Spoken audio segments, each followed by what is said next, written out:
Bismillahirrahmanirrahim. Assalamualaikum. Salam Green Statistik.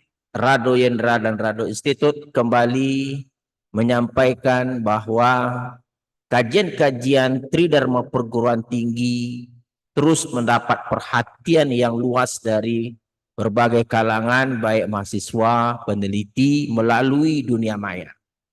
Kali ini, coding dalam bahasa Python akan kita coba hasilkan untuk membahas satu model peluang yang kita sebut dengan model peluang New Tangent Weibull Distribution.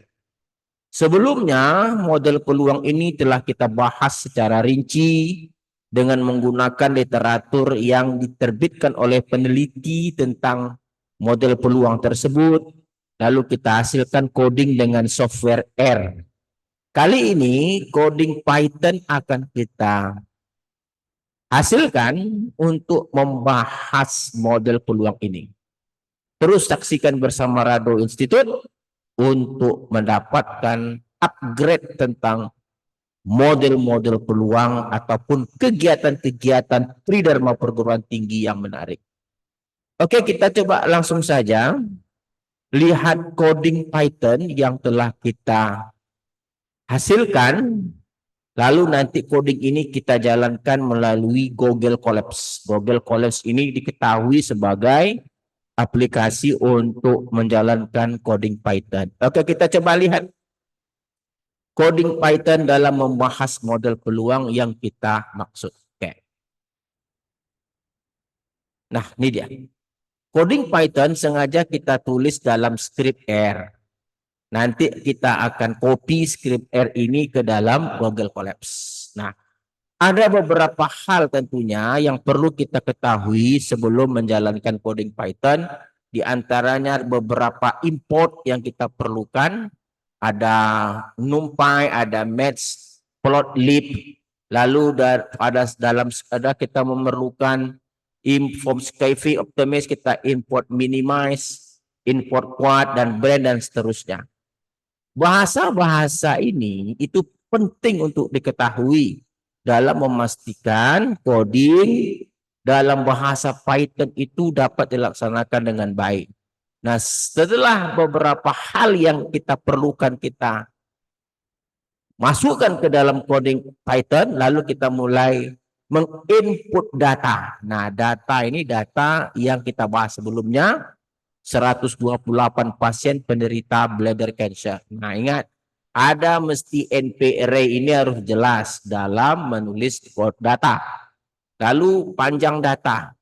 Kalau dalam R itu length, kalau dalam Python dia len. Lalu fungsi densitas. Fungsi densitasnya sama saja.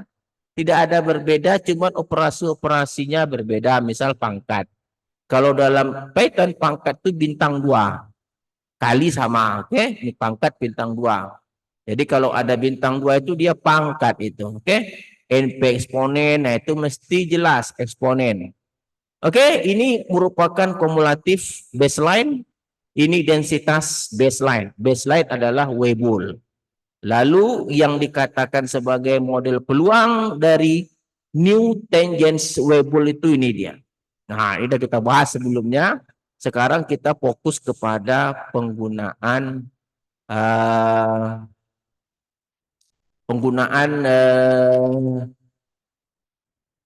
Python. Ini Python, oke? Kalau tangen dia tan, oke? Ini tangen tan.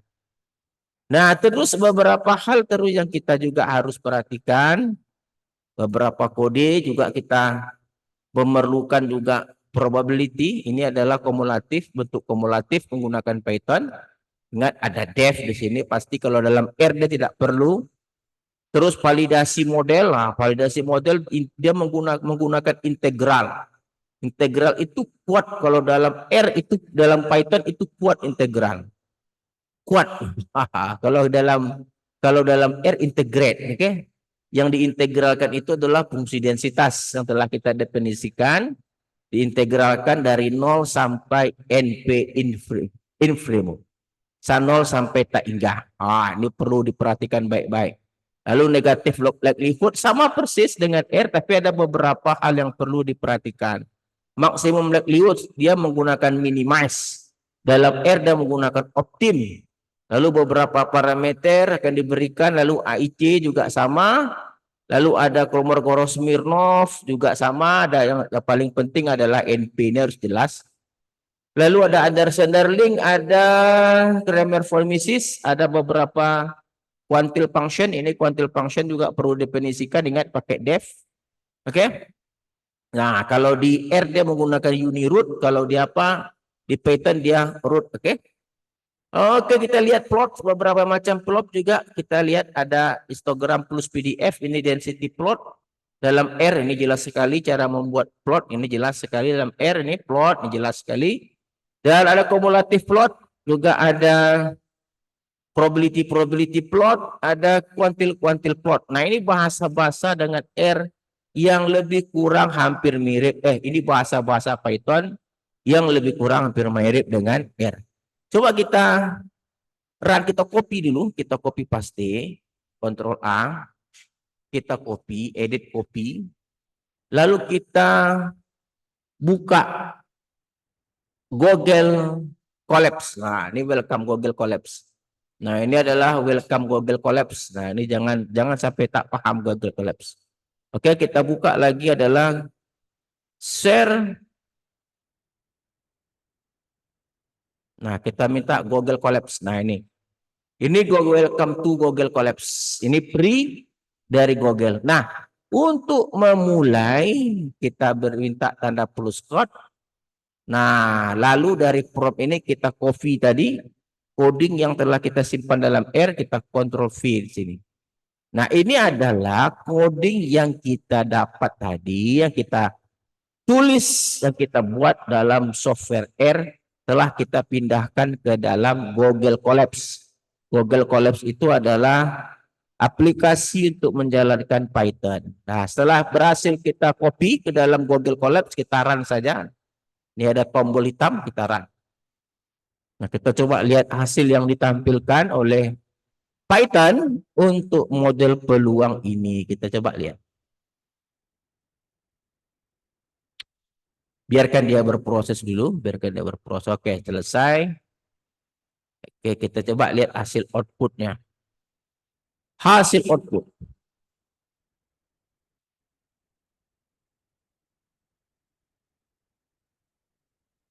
Nah, ini dia. Kita ambil output view, output full screen. Nah, ini. Jadi dalam output kita lihat nih validasi. Nah, model harus divalidasi integral dari 0 sampai T hingga tadi ternyata menghasilkan nilai 1. Oke, 1,017 nih errornya 10 pangkat min 10. Tak apa, bagus saya rasa ini hasil integralnya 1. Berarti model valid dan ini beberapa parameter alpha, delta, pi. 3 parameter log-lig, AIC, BIC, Kolmogorov Smirnov, Anderson-Darling, Kramer-Volmisis. Nah, ini density plot, cantik sekali. Bagaimana dia menangkap histogram.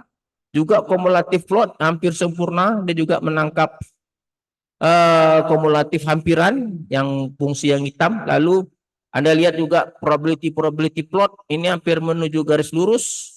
Juga quantile plot. Jadi dari hal ini dapat kita simpulkan bahwa terserah kita menggunakan R atau Python untuk mengeksekusi suatu model peluang, sama-sama baik hasilnya. Kalau kita lihat hasilnya sama-sama baik, saya rasa tidak terlalu berbeda hasilnya, saya rasa. Oke, saya rasa cukup kajian kita. Kita jumpa lagi pada sesi berikutnya. Assalamualaikum warahmatullahi wabarakatuh.